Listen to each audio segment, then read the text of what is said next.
Neutron बम पे थे ना। कौन बम चला? न्यूट्रॉन बम किसने बनाया? अमेरिका ने। कितना ईस्वी में? और इस बम की खासियत क्या है? इमारतों को कोई नुकसान नहीं पहुंचाएगा और जीव जंतु क्या हो जाएंगे? मर जाएंगे। सही है ना? हम बोले थे आपको हाइड्रोजन बम का जो ताकत है परमाणु बम से कितना गुना ज्यादा? 1000 गुना ज्यादा। हाइड्रोजन बम की जो ताकत है वो परमाणु बम से कितना गुना ज्यादा है? 1000 गुना ज्यादा है। परमाणु बम में मेनली चला क्या यूज होता है? यूरेनियम यूज होता है। क्या यूज होता है? और ये चांदी के जैसा सफेद होता है। किसके जैसा? चांदी जैसा सफेद होता है। इसका जो मुख्य अयस्क है वो क्या है? Pinch blade. यूरेनियम का मुख्य अयस्क क्या है चला? पिंच ब्लेड है। यूरेनियम का मुख्य अयस्क क्या है? Pinch blade. और यूरेनियम कैसा होता है? चांदी जैसा सफेद। इसको हम लोग भविष्य का ईंधन भी कहते हैं। किसका ईंधन कहते हैं? देखो, हाइड्रोजन बम परमाणु बम की अपेक्षा कितना गुना अधिक शक्तिशाली है? यूरेनियम हो गया 92, 235 या 238 दोनों होता है। यह चांदी के जैसा सफेद है। इसका अयस्क है पिंच ब्लेड या कार्नेटाइट। इसमें 238 प्रकृति में सर्वाधिक पाया जाता है। सबसे ज्यादा क्या पाया जाता है? 235 की 238? 238 सबसे ज्यादा पाया जाता है। अब देखो, हम लोग सबसे ज्यादा यूरेनियम 235 विखंडनीय है। अगर आपको कहेगा कि सबसे ज्यादा विखंडनीय कौन है, जो सबसे ज्यादा विखंडित होता है, वो है यूरेनियम 235। यूरेनियम 235। लेकिन प्रकृति में उपलब्ध कौन है सबसे ज्यादा? 238। प्रकृति में उपलब्ध है सबसे ज्यादा यूरेनियम 238। लेकिन सबसे ज्यादा विखंडन किसका होता है? 235 का।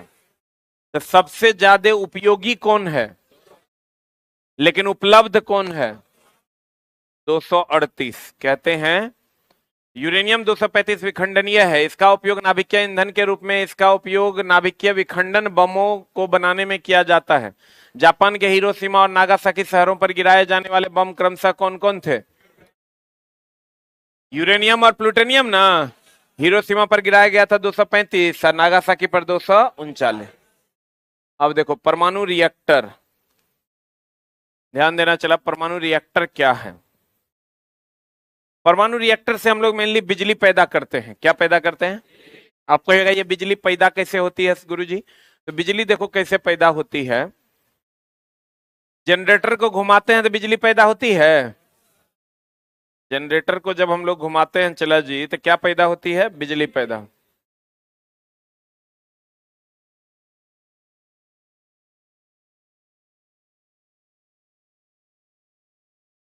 देखिए, जैसे पानी से अगर आपको बिजली पैदा करना है तो ऐसा हम लोग बांध बनाते हैं। बांध बनाकर पानी को क्या करते हैं? स्टोर करते हैं। और तब यहां से एगो पानी एगो छेद कर देते हैं। छेद से चला पानी इस पर गिराते हैं। तो पानी अगर इस पर गिरेगा तो ये ऐसे से घूमेगा। इसको हम लोग कहते हैं टरबाइन। क्या कहते हैं इसको? और टरबाइन से जुड़ा हुआ होता है जनरेटर। आई जब टरबाइन घूमता है तो ये साफ्ट घूमता है, साफ्ट घूमता है, जनरेटर घूमता है, जनरेटर घूमता है तो बिजली पैदा होता है।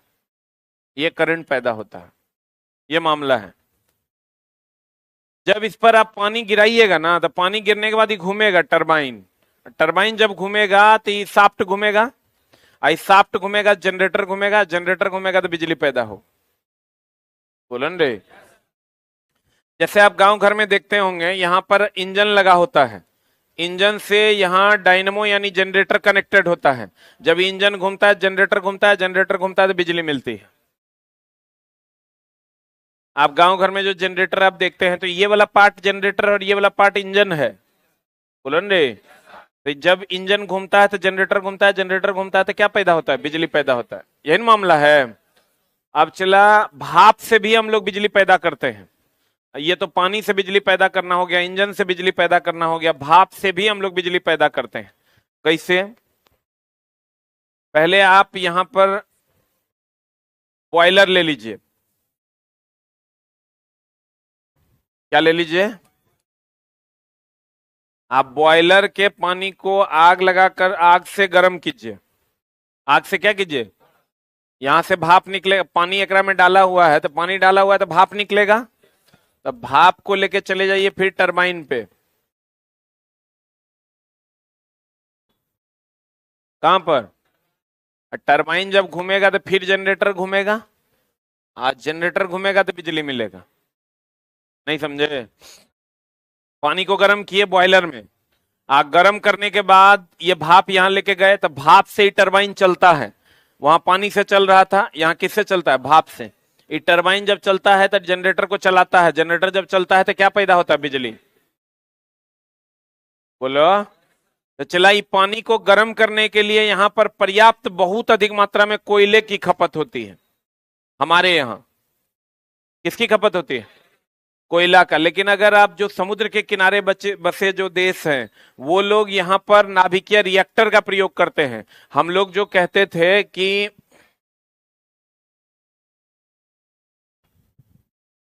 यूरेनियम 92-235 ये अगर टूटेगा चला बेरियम और क्रिप्टन में, यूरेनियम 92-235 किसमें टूटेगा?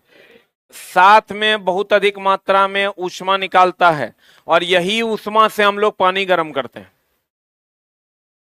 तो कोयला को जला के जो ऊष्मा मिलेगा वो बहुत महंगा है। आई जो यूरेनियम के नाभिकीय विखंडन से जो ऊष्मा मिलेगा वो बहुत ही ज्यादा सस्ता है। तो ये पानी ऊष्मा से पानी को गर्म करते हैं, फिर ये पानी भाप टरबाइन में जाता है, टरबाइन जनरेटर को चलाता है, बिजली मिल जाता है। तो ये अगर इसको हम लोग कहते हैं थर्मल पावर प्लांट। अब पानी से अगर हम लोग बिजली पैदा करते हैं उसे कहते हैं हाइड्रो इलेक्ट्रिक पावर प्लांट।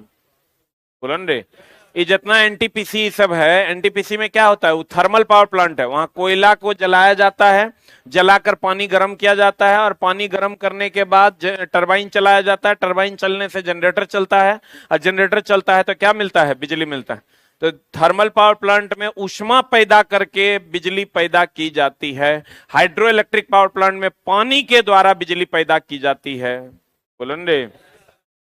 वैसे अगर इसको थर्मल पावर प्लांट दो प्रकार का हो गया, एगो अगर कोयला से है तो थर्मल पावर प्लांट, अगर न्यूक्लियर एनर्जी से है यानी यूरेनियम से है तो उसको न्यूक्लियर पावर प्लांट कहते हैं। बोलन रे, नाभिकीय परमाणु संयंत्र कहते हैं। अब देखिए, तो पहले तो चला ये जो ऊष्मा निकलता है ये होता क्या है कि जैसे मान लीजिए ये यूरेनियम है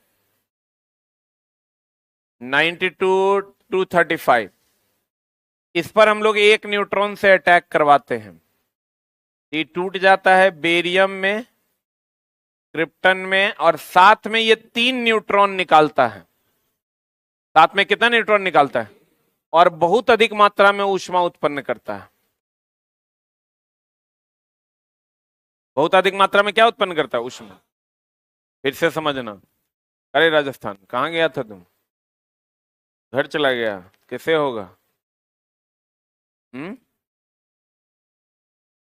देखो, यूरेनियम 92-235 पे न्यूट्रॉन से अटैक करवाएंगे तो ये बेरियम और क्रिप्टन में टूटेगा। किसमें टूटेगा? साथ में कितने न्यूट्रॉन निकलेंगे? 3 न्यूट्रॉन, और बहुत अधिक मात्रा में क्या निकलेगा? ऊष्मा। सही है ना? अभी तीनों न्यूट्रॉन से जब आप अटैक करवाइएगा तो और भारी विखंडन होगा, तो 9 गो हो जाएगा, तब 9 गो न्यूट्रॉन निकलेगा। फिर 9 से अटैक हो जाएगा, 27 को निकल जाएगा। तो हम लोग क्या करते हैं, चला इसमें से 2 न्यूट्रॉन को अगर परमाणु बम बनाना है तो कुछ मत करो, छोड़ दो, परमाणु बम बन गया। लेकिन इसमें से हम लोग 2 न्यूट्रॉन को अवशोषित करते हैं। किसके द्वारा? नियंत्रित क्षण बेरियम और कैडमियम के द्वारा ये 2 न्यूट्रॉन को क्या कर लेते हैं? अवशोषित। और 1 न्यूट्रॉन जो बच जाता है उसको फिर अटैक करवाते हैं। लेकिन अटैक करवाने से पहले इसको रोकने का काम भी करते हैं मंदक के द्वारा। मंदक के रूप में D2O और ग्रेफाइट का उपयोग करते हैं।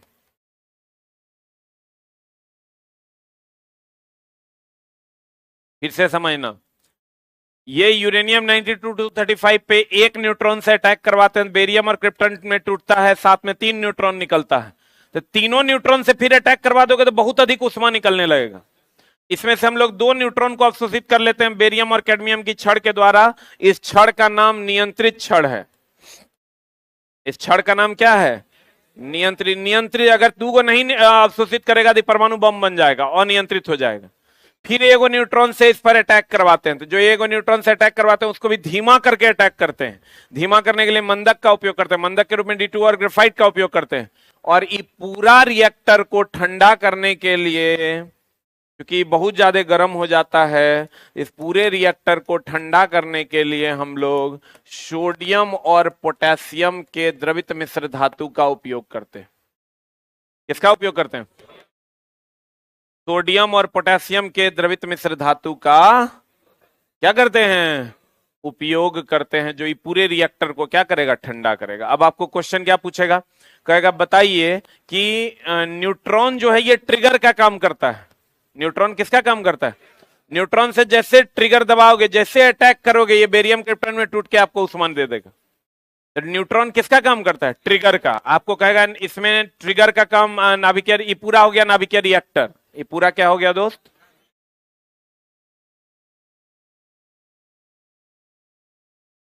ये पूरा हो गया नाभिकीय रिएक्टर। ये पूरा क्या हो गया? तो कहते हैं देखिए, अगर आपको कहेगा कि बताइए नाभिकीय रिएक्टर विखंडन है कि संलयन है? अरे ये भारी परमाणु टूटता है ना हल्के में, तो विखंडन ना है। और इस पर इसमें ट्रिगर का काम कौन करता है? न्यूट्रॉन। नियंत्रित छड़ के रूप में हम लोग किसका उपयोग करते हैं? बेरियम और कैडमियम का। अनियंत्रित छड़ का काम है न्यूट्रॉन को अवशोषित करना। नियंत्रित छड़ का काम क्या है? न्यूट्रॉन को क्या करना? अवशोषित करना। अब मंदक के रूप में हम लोग D2O और ग्रेफाइट का उपयोग करते हैं। अब मंदक का काम है जो एक न्यूट्रॉन से हम अटैक करवाते हैं उसको मंदित करना। मंदित करना मतलब धीमा करना। मंदक का काम न्यूट्रॉन को अवशोषित करना नहीं है, क्या करना है? धीमा करना। और नियंत्रित छड़ का काम धीमा नहीं करना है, अवशोषित करना। और शीतक का काम क्या है? ठंडा करना। अच्छे शीतक का काम है केवल ठंडा करना, अवशोषित या मंदित करना उसका काम नहीं है। अच्छे नियंत्रित छड़ का काम है अवशोषित करना, मंदित करना उसका काम नहीं है। अच्छे मंदक का काम है मंदित करना, अवशोषित करना उसका काम नहीं है। बोलन रे।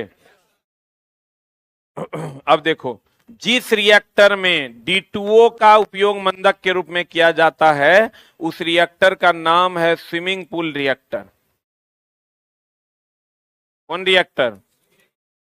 और जिस रिएक्टर में ग्रेफाइट का उपयोग किया जाता है उस रिएक्टर का नाम है परमाणु पाइल रिएक्टर या पाइल रिएक्टर।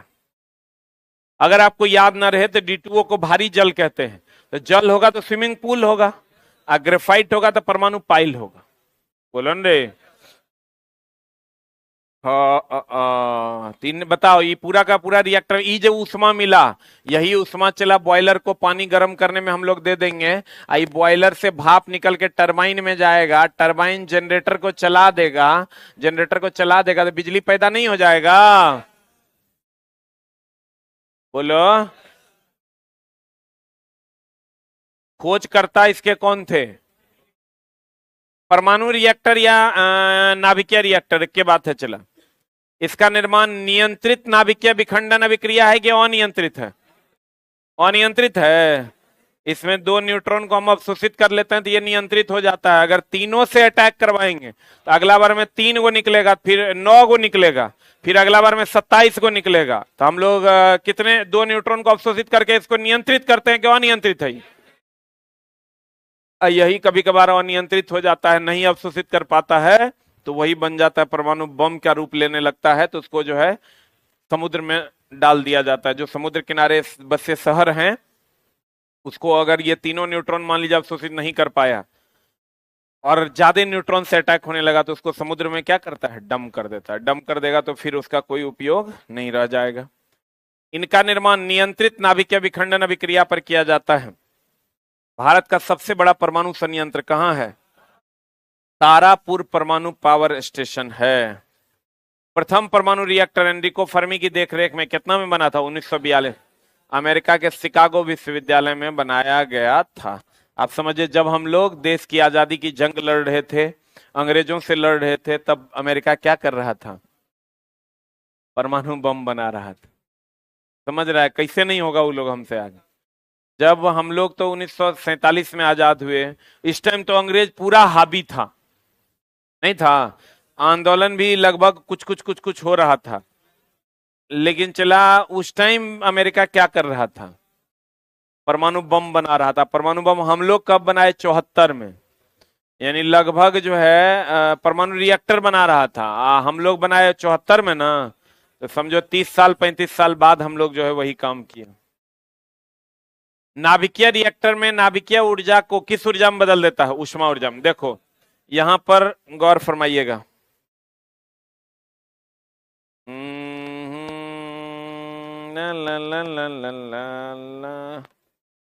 हाँ देखो, ये भाप यहां से निकल कर आया, ये टरबाइन को चलाएगा, और टरबाइन से क्या चलेगा? जनरेटर, और जनरेटर चलेगा तो उससे विद्युत मिल जाएगा। यहां से ही भाप जो है ना चलाई कंडेंसर में आता है। कहां आता है? कंडेंसर का काम है भाप को पानी में बदल देना। ये जो भाप यहां से आता है इसको पानी में बदल के फिर यहां दे देंगे, फिर गर्म होके भाप होके फिर यहां आएगा। नहीं समझा? देखो यहां पर पानी गर्म हुआ, गर्म हुआ रे, वाष्प बना, वाष्प बन के ये टरबाइन को चलाया, टरबाइन जनरेटर को चलाया, फिर ही भाप पानी बनकर इधर आया, फिर भाप इधर आया, इधर आने के बाद ठंडा होकर कंडेंसर में पानी बना, अब पानी बन के फिर यहां चल गया, फिर गर्म होके फिर वही प्रक्रिया चालू हो गई। बोलो रे, कभी कभी क्वेश्चन पूछता है कि कंडेंसर का काम क्या है, तो वाष्प को किस में बदल देना? द्रव में। वाष्प को द्रव में बदलना कंडेंसर का काम क्या है? ऐसे भी इसको संघनक कहते हैं, आपको पीछे पढ़ाए हम। संघनन क्या है? जो वाष्प को किस में बदल दे? द्रव में बदल। तो बता इसमें क्या होता है? नाभिकीय ऊर्जा जो है, नाभिकीय रिएक्टर में जो नाभिकीय ऊर्जा है यूरेनियम की, यूरेनियम 92-235 की, नाभिकीय ऊर्जा को उष्मा ऊर्जा में बदलकर ही ना भाप बनाया जाता है। तो उष्मा ऊर्जा में बदलकर भाप बनाया जाता है, और फिर उष्मा ऊर्जा में बदलकर विद्युत ऊर्जा प्राप्त किया जाता है। यहाँ जो उष्मा ऊर्जा होती है, चला यहाँ जो उष्मा ऊर्जा होती है, इसी से ना फिर विद्युत प्राप्त किया जाता है। तो कहते हैं भारत के कुछ परमाणु रिएक्टर हैं। महाराष्ट्र के तारापुर में सबसे बड़ा परमाणु संयंत्र है, कर्नाटक के कैगा में है, उत्तर प्रदेश के नैरोरा में है, गुजरात के काकरापारा में है, राजस्थान के कोटा या रावतबाटा में है, तमिलनाडु के कलपक्कम में है, तमिलनाडु के कुंडनकुलम में है, ट्राम्बे महाराष्ट्र में है। अब परमाणु रिएक्टर में भाग लेने वाले क्या कारक? ये चला देखो, ये जो यूरेनियम है, ईंधन के रूप में तो हम लोग इसी का ना उपयोग करते हैं। बोलो रे, ईंधन हमारा कौन हुआ? यूरेनियम। इसी ईंधन को हम कोर भी कहते हैं। क्या कहते हैं? चला, इसी ईंधन को हम लोग कोर भी कहते हैं। इसी ईंधन को हम लोग क्या कहते हैं? कोर। इसी ईंधन को क्या कहते हैं? कोर कहते हैं। कोर, परमाणु का कोर किसका बना होता है? या परमाणु का ईंधन किसका बना होता है? यूरेनियम का। कहते हैं मंदक या विमंदक, भारी जल और ग्रेफाइट आदि मंदक का कार्य करता है। सही है कि गलत है? भारी जल और ग्रेफाइट किसका कार्य करता है? मंदक। सबसे मुख्य मंदक अगर कहेगा तो भारी जल। भारी जल बोलो D2O। मंदक का मुख्य कार्य न्यूट्रॉन को क्या करना है? धीमा करना कि अवशोषित करना? धीमा करना। मंदक का मुख्य कार्य क्या है? धीमा करना। और सबसे अच्छा मंदक कौन है? यह D2O को हम लोग भारी जल या गुरु जल कहते हैं। जब मंदक के रूप में भारी जल का उपयोग किया जाता है तो उसे स्विमिंग पूल रिएक्टर कहते हैं। स्विमिंग पूल रिएक्टर कहते हैं। और जब मंदक के रूप में ग्रेफाइट का उपयोग किया जाता है तो उसे क्या कहते हैं? कौन रिएक्टर? पाइल रिएक्टर या परमाणु पाइल रिएक्टर कहते हैं।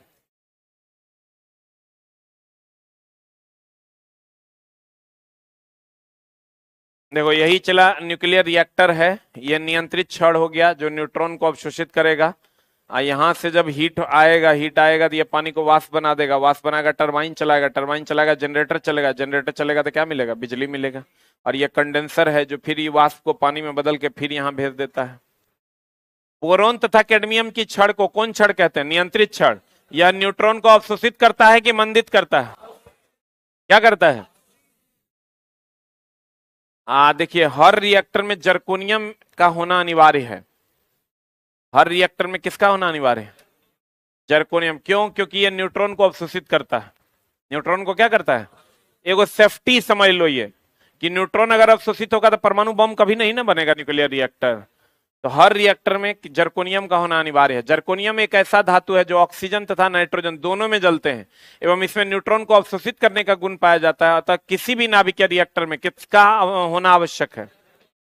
जर्कोनियम, क्योंकि यह न्यूट्रॉन को अवशोषित कर लेता है। शीतक, शीतक के रूप में हम बोले तो सोडियम और पोटेशियम।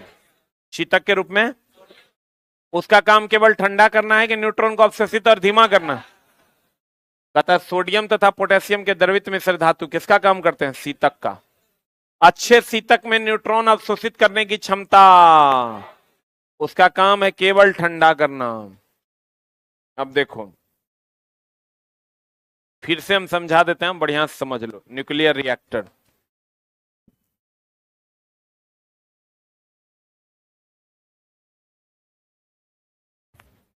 ये चला हो गया न्यूक्लियर रिएक्टर। क्या हो गया ये? इसमें ये यूरेनियम लिए, क्या लिए? यूरेनियम 92-235, और इस पर हम लोग न्यूट्रॉन से अटैक करवा दिए। किससे अटैक करवा दिए? और ये चला टूट गया बेरियम और क्रिप्टन में, और साथ में 3 न्यूट्रॉन निकला। साथ में कितना न्यूट्रॉन निकला? आप कहेगा 3 निकलेगा जी, 3 निकलेगा, और बहुत अधिक मात्रा में ऊष्मा निकलता। अभी 3 न्यूट्रॉन से अगर हम अटैक करवा देते हैं तो फिर चला 9 गो निकलेगा, और ये ऊष्मा की मात्रा भी बढ़ जाएगी। इसका उपाय क्या है कि 2 गो न्यूट्रॉन को हम लोग नियंत्रित छड़ के द्वारा अवशोषित कर लेते हैं। नियंत्रित छड़ के द्वारा, नियंत्रित छड़ के रूप में हम लोग बोरोन और कैडमियम का प्रयोग करते हैं, इसके द्वारा अवशोषित कर लेते हैं। बचा एगो न्यूट्रॉन। एगो न्यूट्रॉन से हम लोग फिर से अटैक करते हैं, लेकिन किसका उपयोग करके?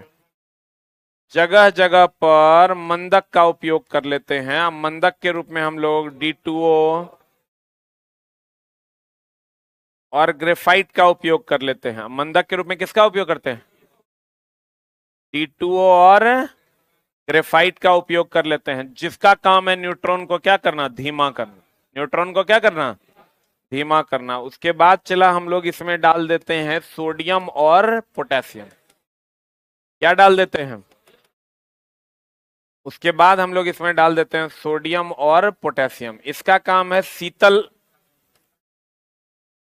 शीतक के रूप में इसका उपयोग करते हैं। इतना होने के बावजूद भी न्यूक्लियर रिएक्टर में चूंकि हजारों करोड़ों डिग्री सी टेम्परेचर जनरेट होता है, इसको ठंडा करने के लिए हम लोग सोडियम और पोटेशियम के द्रवित मिश्र धातु का उपयोग करते हैं, जो इसको क्या करता है? ठंडा करता है। क्या करता है?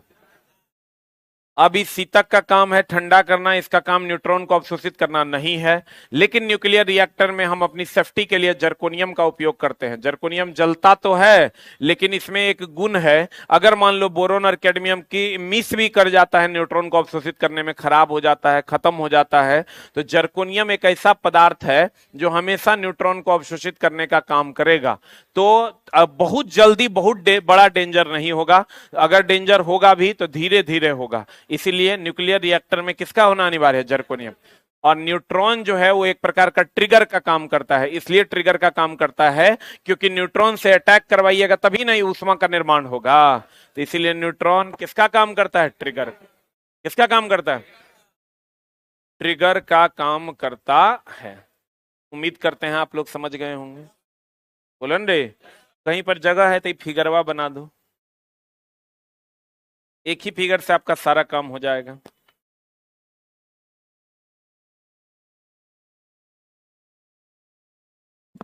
तो लड़का लिखता है सर आपकी बुक अच्छी है लेकिन एक खराबी है, इसकी बाइंडिंग सही नहीं है। चला ये इस बार बाइंडर बदल दिए हैं, क्या करोगे? ठगने वाला सब एक पर एक न है। इस बार चला बाइंडर बदल दिए हैं, आप लोगों को कोई कंप्लेन अब नहीं मिलेगा। जो ले लिए उसके लिए हम सॉरी हैं।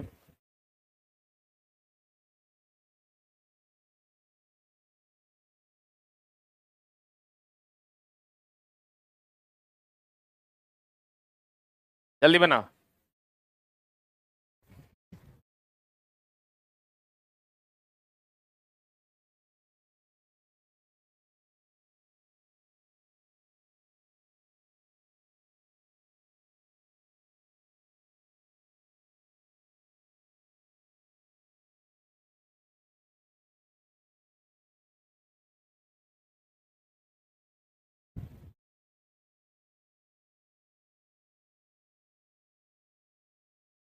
क्लास नहीं छोड़ो राजस्थान, न तो गड़बड़ा जाएगा मामला। क्लास छोड़े मतलब पूर्ति खाता में गए। यहाँ तो सब क्लास छोड़ने में माहिर है। एगो लड़का कल आया, उस समझो उसको हम खाली मारे नहीं, बाकी सब कुकर्म उकर्म कर दिए। मेरे पास आते हो चला, सोच समझ के आया करो, नहीं तो गुस्साएंगे हम बहुत। कहता मौसी के बेटी के बियाह है। अगर मौसी के बेटी के बियाह है तो अगर हम पापा जाएंगे, मामा जाएंगे, नाना जाएंगे, नानी जाएगी, मम्मी जाएगी, तुम ओल छिलने जाओगे। हम चला जानते नहीं हमरा कै गो मौसी है, पता करने का कोशिश भी नहीं करते हैं। कोई कहता है एगो है, कोई कहता है दूगो है। नाना जी के कै गो बियाह था यो हमरा नहीं पता है। दूगो के तीन गो बियाह था, मजाक में मत लेना ये बात को। हाँ? पहले का लोग दूगो तीन गो बियाह करता था। मेरे दादाजी का तीन गो बियाह, नाना का भी दो तीन गो है शायद। मैं मतलब मेरे नाना जी को 9 गो धिया पुता, एगो घर में, आ 6 गो एगो घर में। कै गो हुआ? 15-16 गो है ये है। कभी ना कभी कोई ना कोई मरते रहता, तो मम्मी को हम समझा दिए कि सब न्यूज हमरा ने दिया करो ना, हम बाल कटाएंगे और ना हम कुछ खाना छोड़ेंगे। हमेशा 150 का आबादी है, साल में एको गो मरा तो मरते ही रहता है। अब मेरा मामा सब इतना घटिया था कि एगो चॉकलेट कभी नहीं खिलाया है, तो ओकरा लिए हम गए बाल कटाएं बार बार। मामा मामा जैसा हो तो एगो बात हो गया। तुम लोग को चला मजाक लग रहा होगा, हम अपनी मौसी को एक बार देखें, ओनली वन टाइम। अब देखने का इच्छा भी नहीं है। ऐसा नहीं है कि एकदम इच्छा है। पापा मम्मी है, उस सब के लिए बाबू माए है। फुआ के यहाँ जाना है पापा जाएंगे, मौसी के यहाँ जाना है पापा जाएंगे, नाना के यहाँ जाना है पापा जाएंगे। हमरा तो हमर अपन परिवार है, हमार माई बाप ही हमार परिवार है, ओकर अलावे ये हमार परिवार है। अब बाकी न चला, पता चला कहियो देखा है तोरा बोले हैं कि आज मौसी की बेटी के बियाह हम जा रहे हैं। मौसी की बेटी धरती पर नहीं हो रहेगी तो हम नहीं जाएंगे, वो तो बियाह बहुत दूर का बात। मौसी मर जाएगी तो नहीं जाएंगे। माए बाबू के अलावा एगो चाची मेरी मर गई बगले में, मम्मी बोली अरे बाप फलनमी चाची मर गए, बहुत बढ़िया, भगवान उनकी आत्मा को शांति दे। अरे मरना फिक्स है। हो गया। यूरेनियम 92-235 किसमें टूटेगा? बेरियम और क्रिप्टन में। साथ में कितने न्यूट्रॉन निकलेंगे? 3। ये क्लियर है? चला तो नियंत्रित क्षण का काम है न्यूट्रॉन को क्या करना? अवशोषित करना। और मंदक का काम है मंदित करना। मंदित करना मतलब क्या करना? धीमा करना। अब देखो, एक होता है इलेक्ट्रॉन वोल्ट, नाम सुने हो? चला क्वेश्चन कभी कभी पूछ जाता है, इलेक्ट्रॉन वोल्ट किसका मात्रक है? ऊर्जा का। जैसे जूल ऊर्जा का मात्रक है ना, चला वैसे लिख लेना इलेक्ट्रॉन वोल्ट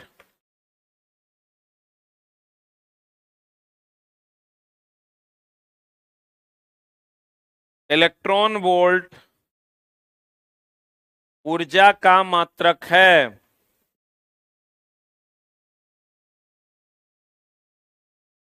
इलेक्ट्रॉन वोल्ट किसका मात्रक है? ऊर्जा का मात्रक है। एटॉमिक मास यूनिट, एएमयू बोले तो चला, एटॉमिक मास यूनिट। एक एएमयू बराबर कितना mega electron volt? 931 mega electron volt. या मिलियन नहीं होगा, यहां मेगा होगा। अथवा 1.4896 × 10⁻⁻10 जूल। 1 मेगा इलेक्ट्रॉन वोल्ट बराबर होता है 1.6 × 10⁻⁻13 जूल। एक और लिख लो, जो पूछता है वही नहीं लिखा है। 1 electron voltage equal to 1.6 into 10 to the power -19 joule is very very important. 1 electron volt is equal to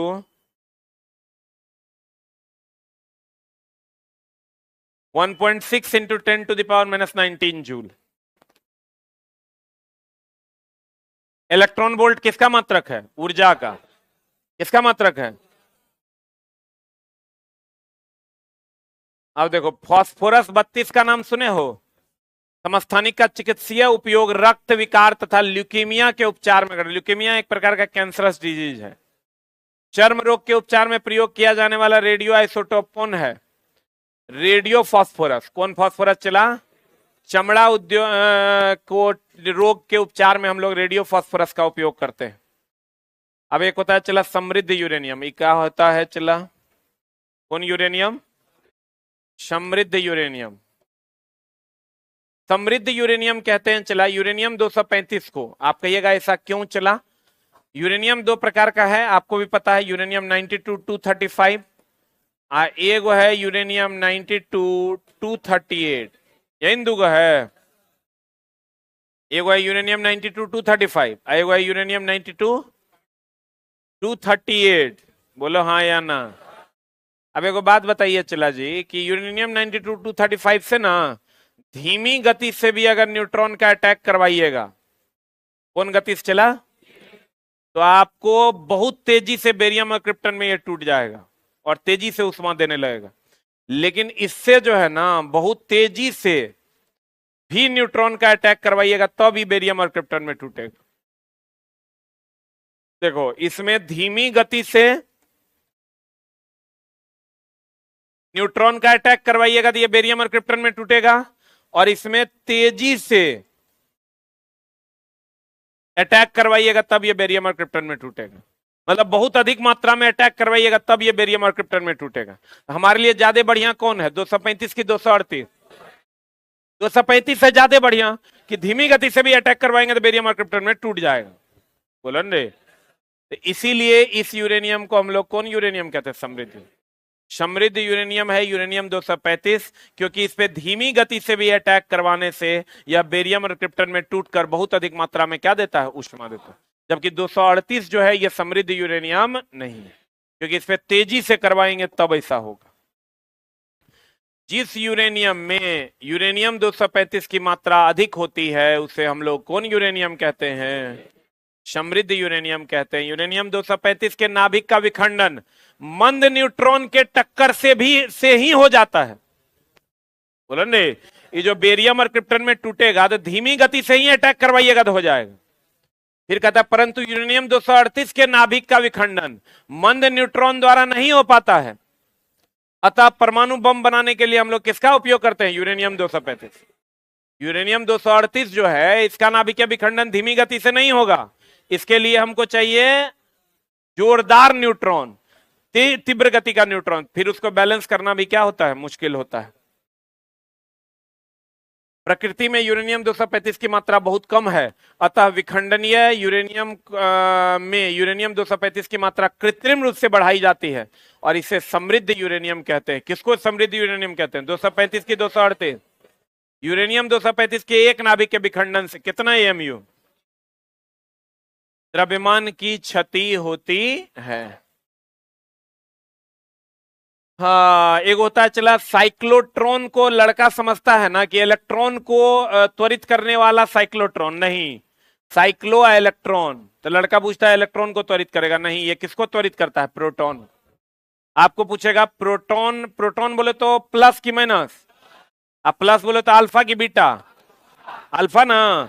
तो प्रोटॉन और अल्फा को त्वरित करने के लिए हम लोग साइक्लोट्रॉन का प्रयोग करते हैं। किसका प्रयोग करते हैं? किसको त्वरित करने के लिए? प्रोटॉन और अल्फा को। तो लड़का को लेकिन मिलता है साइक्लोट्रॉन, तो वो कहता है किसको त्वरित करना है? इलेक्ट्रॉन को। लेकिन ऐसा नहीं है, हम लोग साइक्लोट्रॉन किसको त्वरित करने के लिए यूज करते हैं? प्रोटॉन और किसके लिए? अल्फा के लिए। अब इसके बाद चला परमाणु बम है। तो परमाणु बम में कुछ खास नहीं है। ये जो हम लोग चला यहां ले रहे हैं, ये 3 गो न्यूट्रॉन जो यहां आप शोषित कर रहे हैं ना, ये मंदक को हटा दीजिए।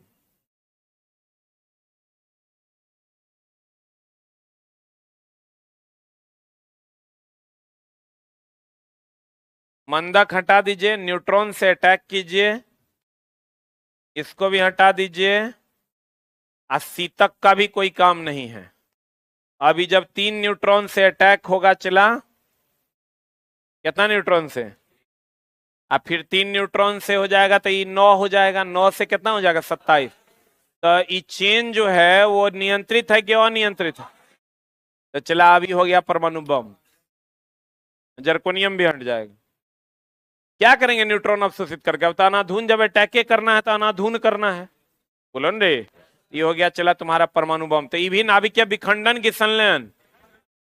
और सबसे पहला परमाणु बम कौन बनाया? अमेरिका। किसने बनाया? नाभिकीय विखंडन के सिद्धांत पर निर्मित विस्फोटक को परमाणु बम या नाभिकीय बम कहते हैं। परमाणु बम बोलिए, अणु बम बोलिए, नाभिकीय बम बोलिए, सब एक के बात।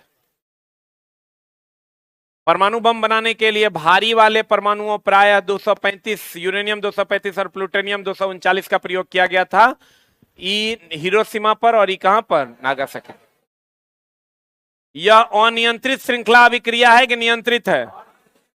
इसमें चला करोड़ों डिग्री सी टेम्परेचर जनरेट होता है, जिसका वेग करोड़ों मीटर पर सेकंड होता है और बहुत अधिक मात्रा में ऊष्मा निकलता है। और प्रथम परमाणु बम रॉबर्ट ओपेनहीमर ने कितना ईस्वी में बनाया था?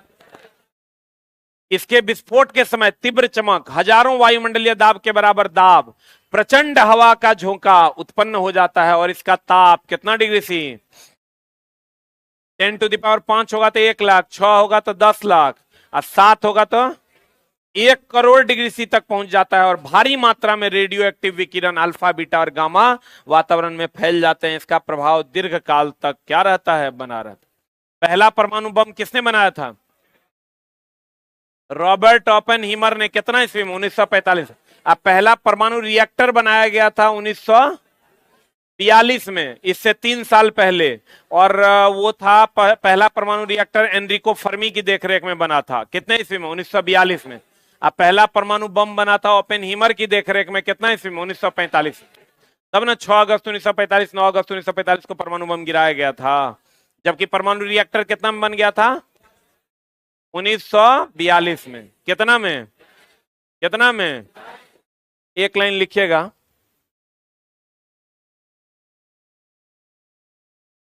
परमाणु सैन्य समझौता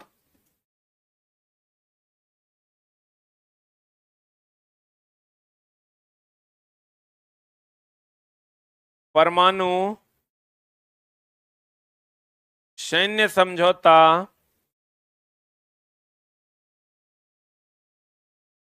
परमाणु सैन्य समझौता के तहत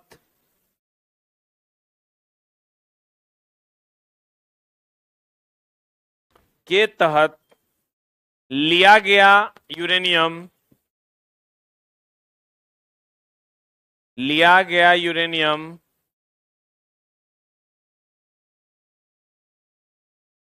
परमाणु बम बनाने में प्रयोग किया जाता है।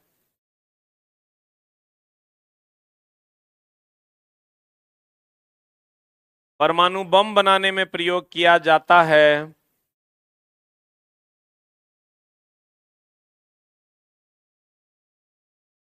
तथा परमाणु और सैन्य समझौता के तहत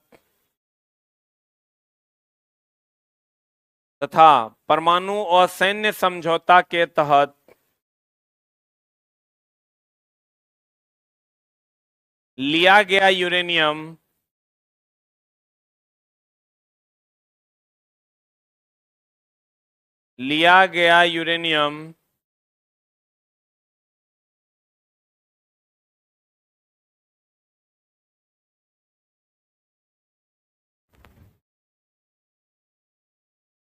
विद्युत पैदा करने के लिए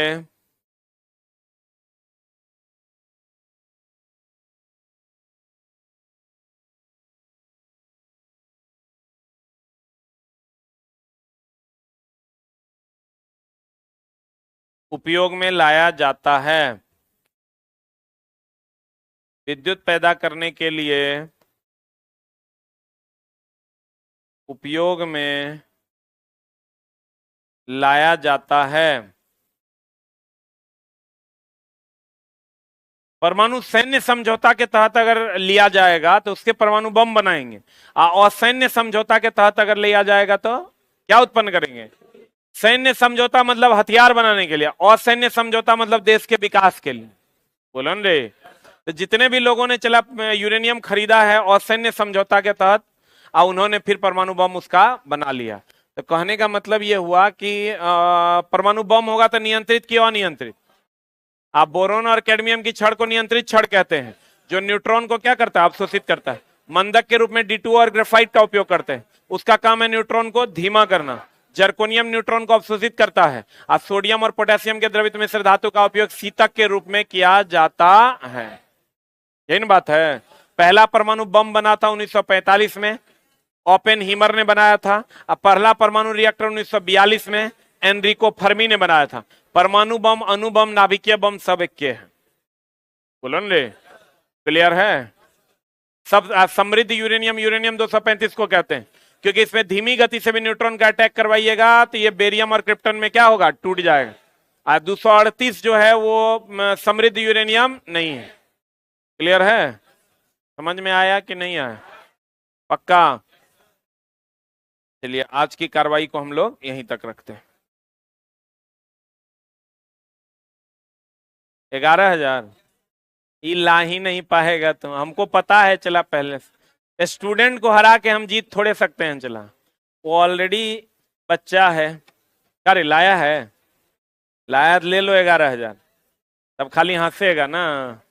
गुस्सा हम आजकल करना छोड़ दिए हैं चला। हाँ करे, हल्ला नहीं, हल्ला नहीं करेगा फिर गलत बात।